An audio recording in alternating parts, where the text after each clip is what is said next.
Après plusieurs années de partenariat entre la RDC et la MONUSCO, l'heure est venue pour la réévaluation de ce partenariat stratégique. Le Conseil de sécurité a récemment renouvelé pour 1 an le mandat de la MONUSCO et conformément aux souhaits de la République démocratique du Congo. Ce partenariat doit être réévalué pour aboutir à sa fin après les élections de décembre 2023.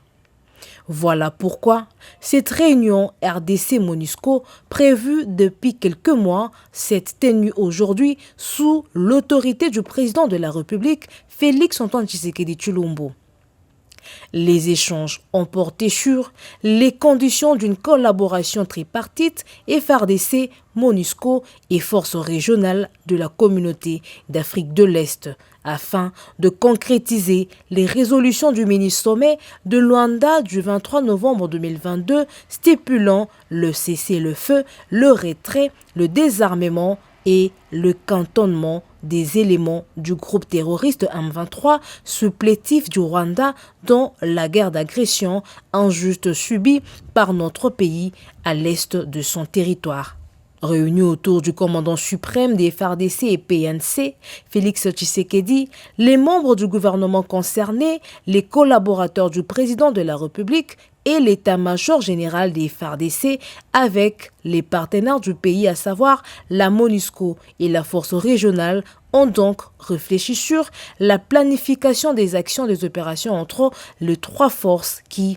permettra de ramener la paix et la stabilité dans la partie est de la RDC. Il est question là aussi de discuter des missions respectives ou conjointes qui doivent être accomplies dans les cadres de la mission de la force régionale. Aujourd'hui, il était question de faire le point de la relation entre le gouvernement de la République démocratique du Congo et la mission des Nations Unies suivant l'esprit de la résolution qui a été adoptée. Vous savez que dans cette résolution, il a été aussi fait mention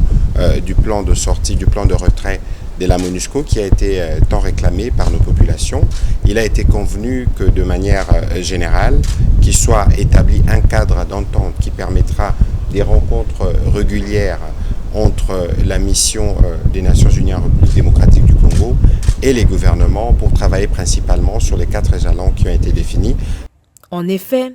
sous son nouveau mandat en RDC, la MONUSCO est appelée à regagner la confiance des Congolais en accordant protection des populations civiles menacées de violences physiques, en apportant son appui au programme PDDRCS et à la réforme du secteur de la sécurité.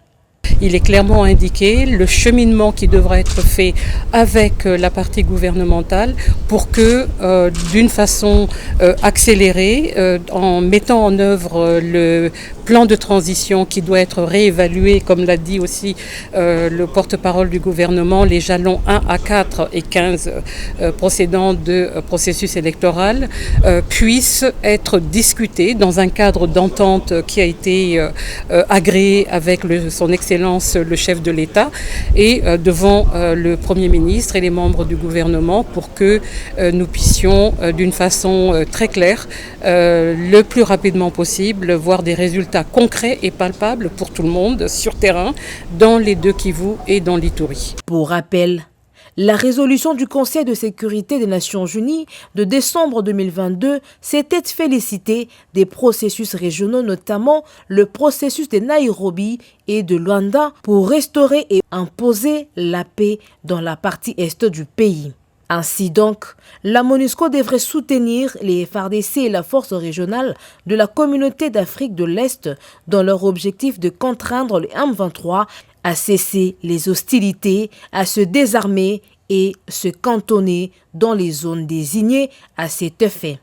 Peu avant cette réunion élargie, le président de la République avait convoqué la partie congolaise composée du vice-premier ministre des Affaires étrangères, le ministre de la Défense, le porte-parole du gouvernement, le conseiller spécial du chef de l'État en matière de sécurité, le coordonnateur de la sécurité interne et le mandateur spécial du chef de l'État, ainsi que l'état-major général pour pouvoir mettre en place une stratégie nationale.